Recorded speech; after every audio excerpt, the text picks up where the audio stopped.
Hi guys, നമസ്കാരം. അങ്ങനെ ഒരു ചെറിയൊരു ട്രിപ്പിലാണ് കോഴിക്കോട് നിന്ന് കണ്ണൂരിലേക്ക്.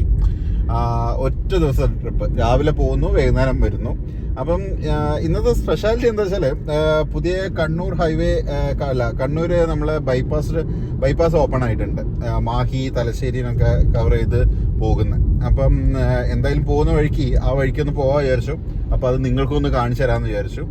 എന്തായാലും ബൈപ്പാസ് സ്റ്റാർട്ട് ചെയ്യുമ്പോൾ ഇനി കാണാം. ഇതൊരു ചെറിയൊരു വീഡിയോ ആണ്. നമ്മളിപ്പം നമ്മളെ ബൈപ്പാസിലേക്ക് കയറാൻ പോവുകയാണ്. യെസ്, നമ്മൾ ടയർ കുത്തിയിരിക്കുന്നു. അങ്ങനെ ബൈപ്പാസിലേക്ക് കയറി. ഇവിടെ കാറുകൾക്ക് 80 കിലോമീറ്റർ സ്പീഡ് പറഞ്ഞിരിക്കുന്നത്. അപ്പം നമുക്ക് നോക്കാം. നമ്മളിപ്പോൾ ഇത് എല്ലാ ഹൈവേയിലും 6 ലൈൻ ഹൈവേ ഒക്കെ നമ്മൾ കേരളത്തിന് പുറത്തല്ലേ ഡ്രൈവ് ചെയ്ത്. ആദ്യമായിട്ടാണ് കേരളത്തിലുള്ള ഒരു 6 ലൈൻ ഹൈവേയിലൂടെ നമ്മളിപ്പം പോയിക്കൊണ്ടിരിക്കുന്നത്. എൻ്റെ കഴിഞ്ഞ വീഡിയോയിലൊക്കെ ഞാൻ ഇങ്ങനെ പറഞ്ഞിരുന്നു എക്സ്പ്രസ് വേ എന്ന്. പക്ഷേ പലരും അത് തിരുത്തിയിട്ടുണ്ട്. ഇത് എക്സ്പ്രസ് വേ അല്ല, ഇത് 6 ലൈൻ ഹൈവേ മാത്രമാണ്. എക്സ്പ്രസ് വേയിൽ നമുക്ക് സ്ലോ മൂവിങ് വെഹിക്കിൾസ് ഒന്നും കയറാൻ പറ്റില്ല. ലൈക്ക് നമ്മളുടെ ബൈക്ക്, അതേപോലെ ഓട്ടോ, അങ്ങനത്തെ സാധനങ്ങളൊന്നും, അങ്ങനത്തെ വണ്ടികളൊന്നും. അപ്പോൾ ഇതിൽ നമുക്ക് 6 ലൈനിൽ കയറാൻ പറ്റും. അതാണ് അതിൻ്റെ ഡിഫറൻസ്. പിന്നെ എക്സ്പ്രസ് ഹൈവേൻ്റെ ടോളൊക്കെ നല്ല ചാർജ് ഉണ്ടാവും. ഇത് 6 ലൈനിന് ചാർജ് കുറച്ച് കുറയും. എന്തായാലും നമുക്ക് നോക്കാം. ഈ 6 ലൈനിൽ ആളുകള് നമ്മളെ കഴിഞ്ഞ വീഡിയോയിലൊക്കെ പറഞ്ഞ പോലെ ആളുകൾ ലെഫ്റ്റ് സൈഡിലൂടെ തന്നെയാണോ സ്ലോ മൂവിങ് വെഹിക്കിൾസ് പോകുന്നത്, സ്പീഡ് ട്രാക്കിലൂടെ സ്ലോ മൂവിങ് വെഹിക്കിൾസ് പോകുന്നുണ്ടോ, അങ്ങനത്തെ കാര്യങ്ങളൊക്കെ നോക്കാം. എന്തായാലും നമ്മളിപ്പം സെൻട്രൽ ലൈനിലൂടെ ഇങ്ങനെ പിടിച്ചുകൊണ്ടിരിക്കുകയാണ്.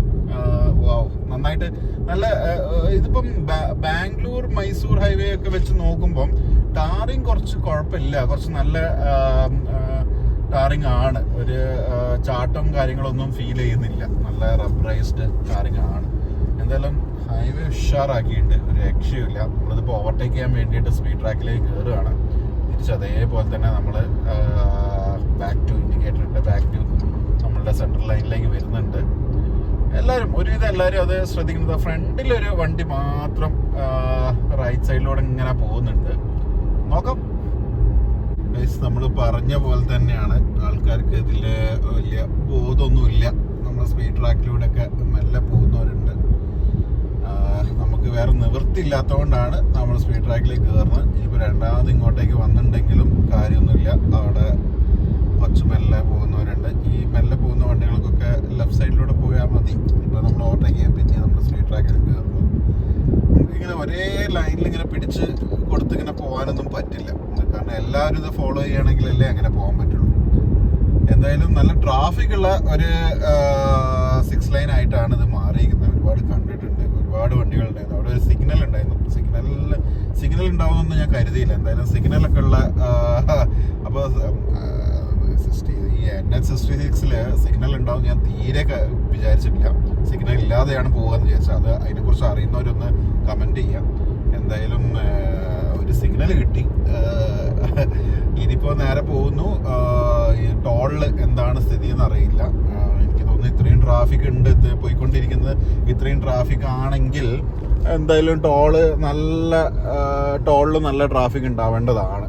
ഇപ്പോൾ നമ്മൾ ഇത്രയും സ്മൂത്തായിട്ട് ഡ്രൈവ് ചെയ്ത് ഈ ടൈമൊക്കെ ലാഭിച്ച് വരുന്നത് ആ ടോളിൽ കിടന്ന് തീർക്കാനാണോ എന്ന് അറിയില്ല. എന്തായാലും കണ്ടറിയാം.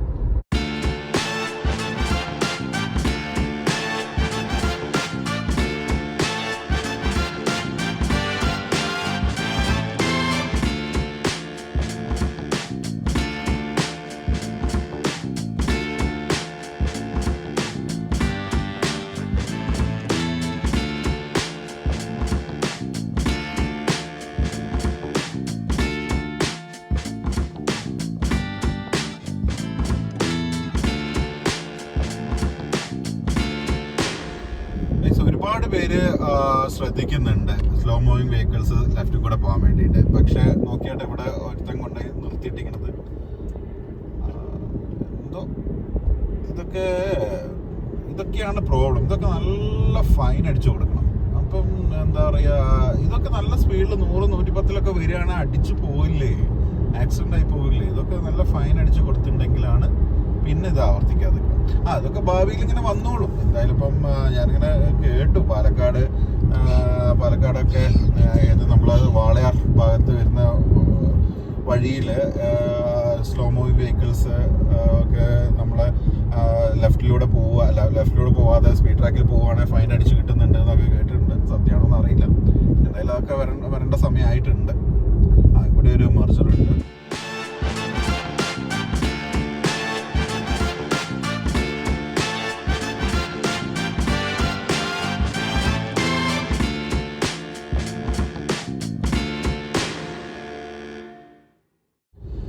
അങ്ങനെ നമ്മൾ ടോൾ ഗേറ്റ് എത്തിയിരിക്കുന്നു. നമ്മൾ കുഴപ്പമില്ല, വിചാരിച്ച പോലെ ടോൾ ഗേറ്റിൽ അത്ര ട്രാഫിക് ഒന്നും ഇല്ല, കുഴപ്പമൊന്നുമില്ല. ഇത് താൽക്കാലിക ടോൾ ബൂത്ത് ആണെന്ന് ഞാൻ കേട്ടിട്ടുണ്ട്. അതുകൊണ്ടാണ് തോന്നുന്നു ആകെ 2 ഗേറ്റേ ഉള്ളൂ. സാധാരണ 3 ലൈൻ വരുമ്പം ഒരു 3-4 ടോൾ ഗേറ്റ് വരേണ്ടതാണ്. 2 ഉള്ളൂ. ബട്ട് സ്റ്റിൽ ഇവിടുത്തെ ട്രാഫിക്കിന് ഇത് മതിയാവും തോന്നുന്നു. നോക്കി ഇപ്പോഴും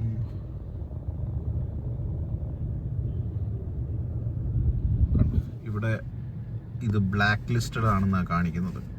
ഇപ്പോഴും ഈ ആൾക്കാർ നമ്മളുടെ ഫാസ്ടാഗ് ചാർജ് ചെയ്യാത്തത് കൊണ്ട് ആണ് ഇത്രയും ടൈം എടുക്കുന്നത്. എല്ലാവരും ശ്രദ്ധിക്കുക, ഫാസ്ടാഗ് ഒക്കെ ചാർജ് ചെയ്തിട്ടുണ്ട്, അതിൽ എമൗണ്ട് ഉണ്ട് എന്നുള്ള കാര്യം. അങ്ങനെയാണെങ്കിൽ ടോൾ ബൂത്തിൽ നമ്മൾ ഇത്രയും നേരം കിടക്കേണ്ട ആവശ്യം വരില്ല. അതാ അടുത്ത വണ്ടിയും ബ്ലാക്ക് ലിസ്റ്റാണ്. ഫാസ്ടാഗ് 130 രൂപയാണ് ഇതിൽ കാണിക്കുന്നത്. അതെനിക്ക് തോന്നുന്ന ഡബിളാണ് അവർ കൊടുക്കുന്നത് ക്യാഷായിട്ട്. ഫാസ്ടാഗിലെ എമൗണ്ട് ഇല്ലെങ്കിൽ നമ്മൾ എന്താണോ ചാർജ്, ഇപ്പം 65 റുപ്പീസ് ആണെങ്കിൽ 130 കൊടുക്കേണ്ടി വരും. നമുക്കിപ്പോൾ 65 ആവും. ഫാസ്ടാഗിൽ ചാർജ് നമുക്ക് എമൗണ്ട് ഉണ്ട്, അതുകൊണ്ട് 65 എടുക്കാൻ സാധ്യതയുള്ളൂ. ഞാൻ ഇവിടുത്തെ ബോർഡ് നോക്കിയില്ല എത്രയാണ് ഫാസ്ടാഗിൽ ടോളിൻ്റെ എമൗണ്ട് എന്നുള്ളത്.